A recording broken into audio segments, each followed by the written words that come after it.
Hey guys, Icy Panda here with another video. Today we're going to be discussing the experimental patch that just came out yesterday, actually. If you guys hold on, pause, cut this out. This video is going to be a little short. I'm just going to be going over what they're going to try changing in the experimental. So yeah, let's just hop into it. All right, for Baptiste, developer comment. Though it felt better to use, the previous reduction to the Exo Boost charge time resulted in Baptiste becoming much more evasive against some heroes. Since he already has strong defensive ability options in Regenerative Burst and Immortality Field, we're reverting how quickly he can charge the Exo Boost jump. Exo Boost charge time increased from 0.7 to 1 second. Okay, my thoughts on this change are this isn't going to be a huge change to Baptiste, but I think it can affect some matchups like against Doomfist, which because with the 0.7 charge time for his Exo Boost, it made it so that he could evade a lot of attacks and he could live a lot longer. Basically, is what I'm trying to say with that. So this change should help with keeping him intact, or keeping him balanced, I should say. Alright, McCree. Much of McCree's recent success can be attributed to his increased maximum health, and we think that aspect is working well to help solidify a close to mid-range role for him.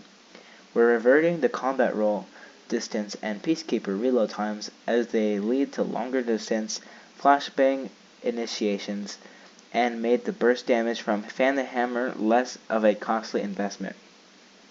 So Peacekeeper reload time increased from 1.2 to 1.5 seconds. This is actually a big change because the whole point of McCree is to be like constant damage, burst damage. With this reload time increase, it makes him so he can do less. He does less damage essentially over time, but combat roll reduced by 20%. That is a big chunk of the roll. So I think that it'll make Fan the Hammer, like the whole combo roll, flashbang, Fan the Hammer, it's going to make it a lot weaker because he has to get way closer to actually flash and Fan the Hammer. So overall, huge nerf to McCree. I don't know. I think he's still going to be a pretty big pick overall because he's actually the #1 pick in DPS right now. Pretty meta, but this could change him. Alright, moving on to Moira. Many channeled ultimate abilities automatically reload the hero's weapon as they're locked out from reloading for a short time. The new regeneration rate will refill about half of Moira's biotic energy resource over the full duration of Coalescence. This doesn't fully refill Moira's energy from empty, as it would be unfortunate to lose that portion of her gameplay if others were able to fully cycle between ultimates and or with healing alone. Alright, so Biotic Grasp resource regeneration is now 3 times higher while channeling Coalescence. So I'm pretty sure what this is when she's using Coalescence, it refills her meter faster, which can be good. So like you could like throw out an orb, do a Coalescence normal combo, and then you can, after the Coalescence is over, you can already have full, or I didn't say, oh yeah, not fully, but it'll have like a half of Moira's biotic energy resource, which should be good because then she can do more burst healing right away. Good change to Moira, I like that. Alright, now Reaper. This adjustment brings Reaper's self-healing with his Hellfire shotguns back to about where it was before the recent weapon tuning changes. The Reaping. Lifesteal amount increased from 30% to 35%. Okay, so this is his passive ability. When he does damage with the shotguns, he gets a fraction of the enemy's health that he takes away, and he heals him.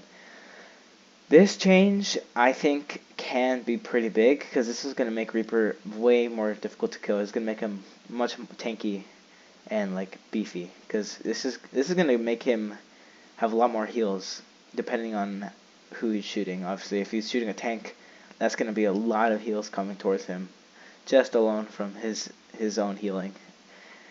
Alright, now on to Zarya. Zarya's base damage wasn't adjusted after the beam hit detection changes a while back, and she wasn't seeing much use at the time either. Now that she has a more dominant presence in a variety of team compositions, we're looking at reducing her beam's averaged damage, though the same maximum damage is still achievable. Alright, this one's a little confusing, but it says beam damage now scales from 75 to 175 damage per second, down from 95 to 170 damage.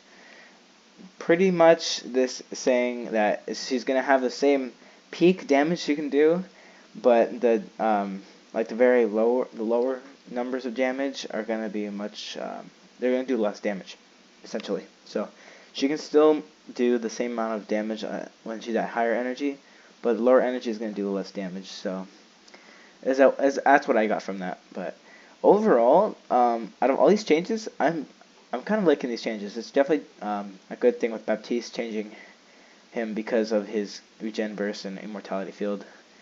McCree, decent change. Moira, decent change. Reaper is going to be a huge change with his heal. And all right change for Rosaria. But anyway, that was the patch change for May 27th, 2021. Like and subscribe for more content. I'll always keep updating. Yeah, I'll see you guys in the next video. Bye.